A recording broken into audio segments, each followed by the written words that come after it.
గరికిపాటి వారు క్షమాపణ చెబుతారా లేదా?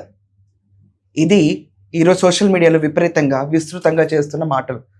అసలు గరికిపాటి వారు క్షమాపణ చెప్పాలి అని అడగటమే నా దృష్టిలో ఒక మహాపాపం. పేదలకి, దళితులకి, ప్రతి ఒక్కళ్ళకి దగ్గరగా ఉండి ఇంట్లో మనిషిలాగా ప్రతి ఒక్క విషయాన్ని ఎక్స్చేంజ్ చేసుకుంటూ విలువలు నేర్పిస్తూ తల్లిదండ్రులకి తెలియకపోయినా ఆయనే తండ్రి స్థానంలో ఉండి ప్రతి ఒక్కరికి విలువలు నేర్పించడంలో ముందుండే వ్యక్తి గరికిపాటి వారు. అలాంటి గరికిపాటి వారు క్షమాపణ చెబుతారా లేదా అని చెప్పి సోషల్ మీడియాలో విస్తృతంగా ట్రోల్స్ నడుస్తున్నాయి. ఇదంతా కాకుండా సోషల్ మీడియాలో ప్రస్తుతం గరికిపాటి వారు చేసిన తీవ్రమైన వ్యాఖ్యలంట, గుడ్డు గురించి అంట, సంక్షేమ పథకాల గురించి. ఓకే, ఈ టాపిక్లోకి వెళ్ళే ముందు ఖచ్చితంగా మీ అందరికీ నేను కూడా నా పర్సనల్ ఇష్యూ ఒకటి చెప్పాలి. మా మదర్ జిల్లా పరిషత్ హై స్కూల్లో చదువుకున్నాడు. నేను చెప్తుంది ఒక 70 years back, she's born in 1957 or some time. వాళ్ళు జిల్లా పరిషత్ హై స్కూల్లో చదువుకున్నాడు. వాళ్ళ స్కూల్కి నెక్స్ట్ ఎలిమెంటరీ స్కూల్ నుంచి సెకండరీ స్కూల్ వాళ్ళ కోసమే పెట్టారా దేవుడా అన్నట్టు పైకెళ్ళి గవర్నమెంట్ స్కూల్లో చదువుకుని పైకి వచ్చిన వాళ్ళు. She's an advocate. I'm very proud of her. కానీ వాళ్ళకి ఎప్పుడు మధ్యాహ్న భోజనం ఉండుండేది కాదు. చాలామంది ఆ ఏజ్ బ్యాక్ ఒకసారి వెళ్తే జెడ్పీ స్కూల్లో చదువుకున్న వాళ్ళు ఎవరికి మధ్యాహ్న పథకాల భోజనాలు, యూనిఫామ్లు ఇవ్వటము ఇవేమీ ఉండేవి కావు. వాళ్ళ ఇంట్లో భోంచేసి వాళ్ళు వెళ్ళి చదువుకుని ఇంటికి వచ్చి పడుకునేవాళ్ళు. పైకి వచ్చారు. ఆ ఉద్దేశంగా అప్పటి మనిషి కాబట్టి గరికిపాటి వారు మొన్న జరిగిన ప్రవచనాల్లో ఒక చిన్న మాట చెప్పారు. ఫస్ట్ మీకు అది ప్లే చేసి వినిపిస్తాను. తర్వాత ఆయన రిలీజ్ చేసిన ఒక పోస్టర్ని కూడా మీ ముందుకు తీసుకొస్తాను. మధ్యాహ్న భోజనం ముఖ్యమైనది, చదువు మధ్యాహ్నం అయిపోయింది. చదువు ఆవిడకి అక్కల. భోజనంలో గుడ్డెట్టారా, గడిది గుడ్డెట్టారా, అన్నం తినేవాడు కొడుకుడు పెట్టడం ఏంటంటే బుద్ధి ఉందా లేదా? చదువుకోమని లేకపోతే వెళ్ళిపోమని చెప్పేవాడు. కొడుకుడు కోసం వస్తావు నువ్వు. ఈ గుడ్లు లెక్క రాయాలి మాస్టర్లు, వాళ్ళ కర్మ కాలిపోయి. చదువు చెప్పక్కల్లా. ఎన్ని గుడ్లు వెళ్ళే, ఎన్ని గుడ్లు మిగిలే, ఎన్ని గుడ్లు మధ్యలో పేలే, ఎన్ని గుడ్లు ఈ మాస్టర్ తినేసాడు. ఇంక వీడు చదువు ఎందుకు చెబుతాడండి? అసలు పిల్లలకు భోజనం పెట్టడం ఏంటంటే వాళ్ళ భోజనాలు వాళ్ళు తెచ్చుకోవలేదు, మానేమానండి. పిల్లలకు భోజనం పెట్టి పుస్తకాలు ఇచ్చి యూనిఫార్మ్ ఇన్ని ఇస్తే వాడు చదువుతాడా? శోభనం పెళ్లి కొడుకులో మంచం ఎక్కి కూర్చుంటాడు. ఎందుకు చదువుతాడు వాడు? విద్యార్థికి ఎన్ని సౌకర్యాలా అవసరమా? చదువు రావట్లేదు ఎవరికి, భోజనాలే వస్తున్నాయి. పైగా అందులో బల్లి పడింది, పిల్లి పడింది, పడదా? ఆ వండి పెట్టే వాళ్ళకి డబ్బులు ఉండవు. ఎక్కడి నుంచి ఇస్తారు? ఎంతమందికి ఇస్తారమ్మా? దార పోస్తారు ప్రభుత్వం వాళ్ళు. ఎక్కడి నుంచి ఉన్నాయి డబ్బులు? ఇక్కడ నీ డబ్బులు పెట్టి నువ్వు చదువుకో, నీ అన్నం నువ్వు తిను, నీ బట్టలు నువ్వు కట్టుకో, నీకు ఇష్టమైతే చదువు. ప్రభుత్వం పని ఏమిటంటే, ఉభయ తెలుగు రాష్ట్రాల పెద్దలందరూ వింటారు నా కెమెరా ద్వారా కాబట్టి చెబుతున్నా, ప్రభుత్వం కర్తవ్యం బాగా చదువు చెప్పడం తప్ప పుస్తకాలు ఇవ్వడం, బట్టలు కుట్టించడం, అన్నం పెట్టడం కాదండి.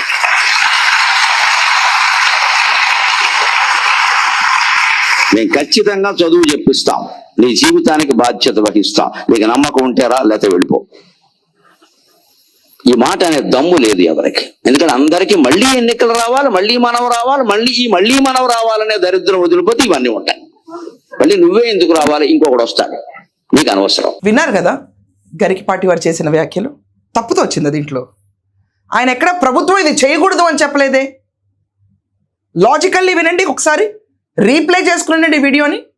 ప్రభుత్వం ఇది చేయకూడదు అన్న మాట ఆయన అన్నారా? ఆయన ఏమన్నారు? చదువు బేసిక్గా చెప్పించాలి ప్రభుత్వాలు, దానిపైన స్ట్రెస్ చేశారు. దాని తర్వాత నిజంగానే ఈరోజు ఎన్నో పథకాలు పెట్టందే పిల్లల్ని స్కూళ్ళకి పంపించట్లేదు పేరెంట్స్. మధ్యాహ్న భోజన పథకం, స్కూలుకి నీకు ఇంతమంది పిల్లలు పుడితే ఇన్ని డబ్బులు ఇస్తాం, ఇదంతా ప్రోత్సాహికాలు. ప్రోత్సాహికాలు ఖచ్చితంగా ఎంకరేజింగ్గా ఉంటాయి. కానీ ఇదివరకటి రోజుల్లో ప్రోత్సాహికాలు ఉన్నాయా? ఇదివరకటి రోజుల్లో ఇప్పుడు మన రాష్ట్ర ముఖ్యమంత్రి గారు చంద్రబాబు నాయుడు గారు కూడా గవర్నమెంట్ స్కూల్లోనే చదువుకుని ఉంటారు, ఉండుండేవా? లేవు. వైఖరి మారింది, ప్రభుత్వాలు మారినప్పుడు టీచర్ రోల్స్ అండ్ రెస్పాన్సిబిలిటీస్ కూడా ఎక్స్పాండ్ అయినాయి. దాన్ని ఎక్కడ ఆయన చలోక్తిగా చెప్పిన మాటలు తీసుకొచ్చి ఆయన రద్దు చేయాలని చెప్పారు, దానిపైన కమెంట్ చేస్తారు, సెటైర్గా అన్నారు. ఎక్కడన్నారండి ఆయన? ఆయన ఏం అనలేదే. ప్రభుత్వం చేయాల్సిన పనులు ఏంటో గుర్తు చేశారు అంతే. అంతేగాని నిషేధించాలన్న వర్డ్ ఎక్కడ అనలేదే. గుడ్లు గురించి ఆయన ఏం చెప్పలేదే. విపరీత ధోరణిలో గరికిపాటి వారి ఇష్యూ వచ్చేటప్పటికి ఎందుకు ఇలా వస్తున్నాయి ప్రవచనకర్తలు అనేటప్పటికి అంత చిన్న చూపా? ఈరోజు గరికిపాటి వారు రిలీజ్ చేశారండి. మీకు పక్కన కూడా ఒక స్లైడ్ వస్తుంది. ఆయన దీనిపైన ఒక ఎక్స్ప్లెనేషన్ ఆయన రిలీజ్ చేయడం నాకు చాలా బాధాకరంగా అనిపించింది. అంటే ప్రతి ఒక్క ప్రవచనానికి ఆయన ఎక్స్ప్లెనేషన్ రిలీజ్ చేయాలండి ఇక్కడి నుంచి. ఎనీవేస్, శ్రీ గరికపాటి అభిమానులకు గమనిక. రాజమండ్రిలో జరిగిన ప్రపంచ తెలుగు మహాసభల్లో గురువు గారు మధ్యాహ్న భోజనం పథకంపై విమర్శ చేసినట్లుగా వస్తున్న వీడియోలు వక్రీకరించింది. ఆ సభలో గురువు గారు అలా మాట్లాడలేదు. వేరే సందర్భంలో వేరే ఉద్దేశంతో గురువు గారు మాట్లాడిన మాటల్ని కలిపి ఈ వీడియో జత చేసి వ్యతిరేక అర్థం వచ్చేలా దుష్ప్రచారం చేస్తున్నారు. గురువు గారు ఎప్పుడు పేదల పక్షమే.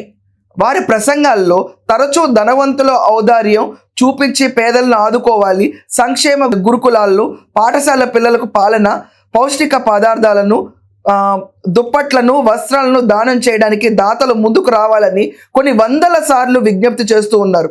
శ్రావణమాసం నోముల భాగంగా చీరలు బంధువులకు కాకుండా దళితుల్లో ఉన్న స్త్రీలకు పంచిపెట్టమని ఎన్నోసార్లు వారు పిలుపునిచ్చారు.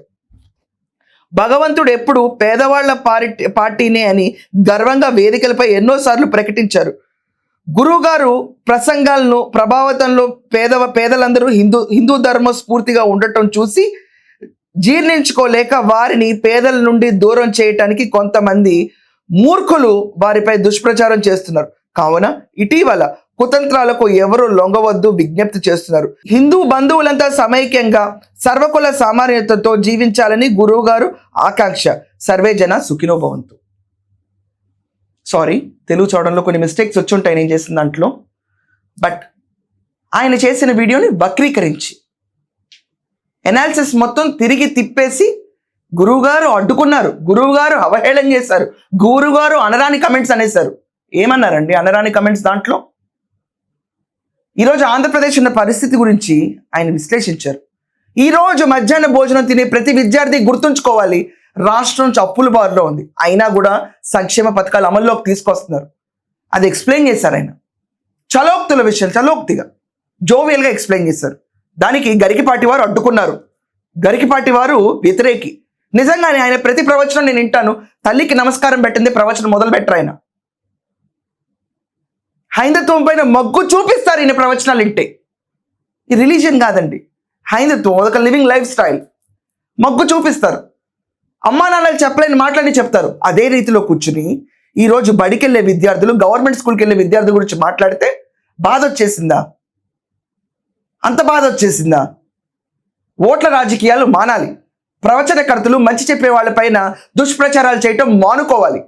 ఇదివరకు ఇలాగే గరికపాటి వారి గురించి ఒక స్త్రీని పెట్టి మాట్లాడారు. నేను ఆ విషయం చాలా ఖండించాను.